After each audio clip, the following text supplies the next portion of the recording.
The Earth's climate is changing, in some places faster than predicted. Something or someone is cranking up the heat. And many scientists say the main culprit is us. Climate change affects almost everything on our planet, including people. But could climate change affect something as huge, as deep, as mysterious as our oceans? Earth scientists are determined to find out.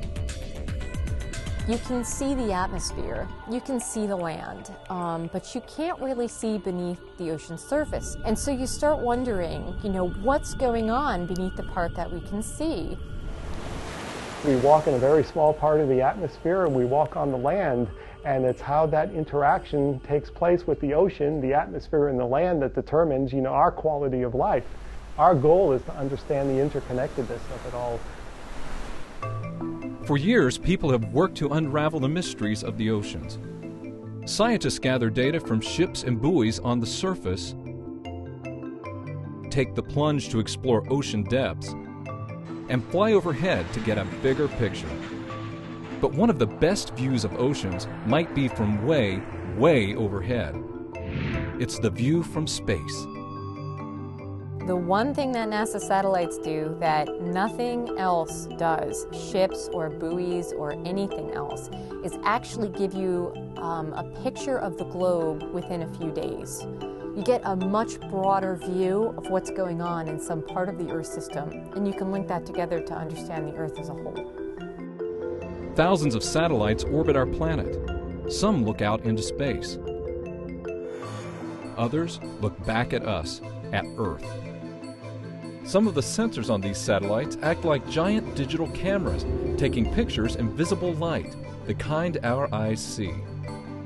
On land, these images show us when plants turn green with the changing seasons. They help us see where dirt and pollution drain into the sea and where microscopic plankton thrive. These tiny organisms are not only the base of the marine food web, they give us the air we breathe. We are dependent on life in the water, especially in the ocean. There are small plants called phytoplankton that are responsible for 50% of the oxygen that you're breathing right now. Other kinds of satellite sensors look at the Earth in a far different light. Heat-sensing satellite instruments take the Earth's temperature by measuring infrared energy. Infrared wavelengths are invisible to our eyes, but some satellites can see them. And as our climate changes, we can see ocean temperatures on the rise.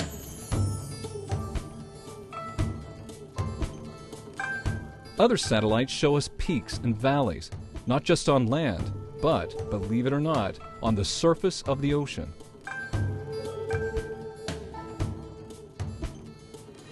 And as ice on land melts, there are increasingly more highs than lows. Sea level is rising. Soon, a new satellite will even help us see tiny particles on the ocean's surface, like salt, which drives huge conveyor belts of water through the world's oceans, connecting currents and moving heat from pole to pole. Climate change could mean big changes for oceans, and that in turn would make life very different for those of us on dry land.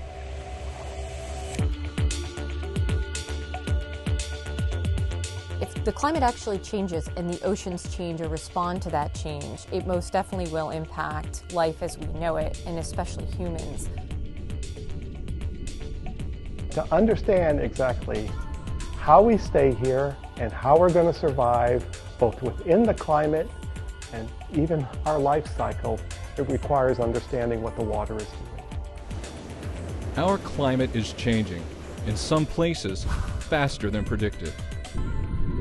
By using science to understand those changes, we can find ways of protecting our oceans and ourselves that make a world of difference.